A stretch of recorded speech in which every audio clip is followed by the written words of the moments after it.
পুজো আসছে আসছেটাই না বেশি আনন্দের। আসলে কখন যে হুট করে শেষ হয়ে যায় ধরাই যায় না। হাই, আমি Sneha. Welcome to my channel. দশমীর দিন না সকাল থেকেই বেশ বৃষ্টি হচ্ছিল। মা যেন বুঝিয়ে দিচ্ছিলেন মা চলে যাচ্ছেন।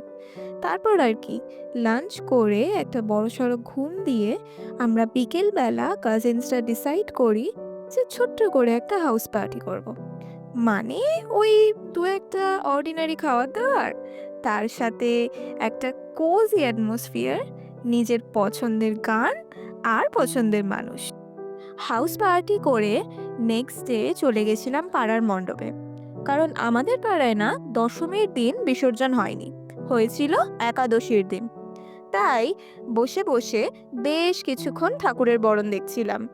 আর দশমীর দিন না মায়ের মুখ দেখলে মনে হয় মা যেন কাঁদছে, মা যেন যেতে চাইছে না। আর কি, ভাসান দেখে চলে এসেছিলাম বাড়িতে। আর ফ্রেমে যাদের দেখতে পেলে তারা আমার কাজিন, ওই যে বললাম পছন্দের মানুষ। তারপর আমাদের বাড়ির বাচ্চাটাকে আদর করলাম। আর আমরা না পাড়ার বিসর্জনেও গেছিলাম। তো এতটাই।